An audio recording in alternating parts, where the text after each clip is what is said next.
المشاهدين. شيخ آدم ما waxaa u timid inaad al-shabaab ku dhex noolaatid mise waxaad u timid inaad ka mid noqotid al-shabaab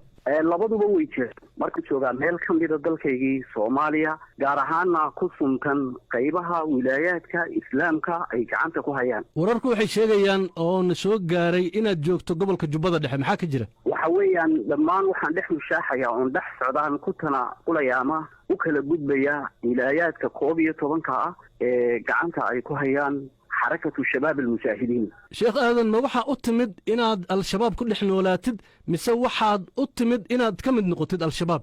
labaduba way jiraan marka hore inaan diinteyda iyo cirdigayga iyo naftayda aan u biday inay halkani markaa u nabadgelyo badan tahay aniga iyo dadka muslimiinta ila midaba isla markaana hawsha halkan ka socota ay tahay hawl caam ummadda islaamka ka wada dhaxaysa adduunka guud ahaan gaar ahaan geeska Afrika mas'uuliyad diineed oo diinta iyo dalka iyo dadka lagu difaacay inay halkan ka jirto oo xaq ah wixii igala gudboon awoodayda ee aan ka qaban karo aqoontayda iyo cilmigayga iyo kartidaan oo isticmaalayana waan kala qayb qaadanaya haddii ilaahay idmo waxaa nagu maqaal ah in aad soo doonatay inaad qabato hoggaanka al-shabaab maxaa ka jira arrintaasi waa mala awaal milooyinka lama ala awaalayo anigu cidna lama wadaagin erey noocaas oo kala ah hadday dadku laabtayda waxa ka gooxaya mala awaalayaan xaq uma laha oo laabtayda waxa ku jira ilaahay subxaanahu wa ta'aala keligii ayaa og laakiin anigu waxaan kuu sheegayaa wixii mas'uuliyad diineed ay qabsada ee laasim ku noqda anoo diyaar u aha oo ilaahay ugu dhawaanaya laakiin daa'iman ma jecli anigu sacaamad iyo madaxnimo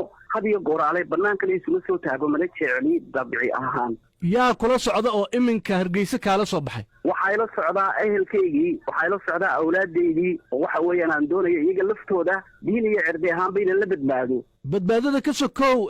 sida muuqata hadda al-shabaab inaad ka mid noqotid ayaa ii sheegtay maxaa ayagana u soo gelinaysaa hawshaas aad iminka ku soo biirtay waxaan u keenayaa inay ku hoos noolaadaan shareecada islaamka iyo maxaakimta lagu xukumayo kitaabka iyo sunnada ee ka fog dulmiga iyo eexda kuna dhaqmaya cadaaladda iyo garsoorka qur'aanka iyo sunnada inay harkaa hoos harsadaan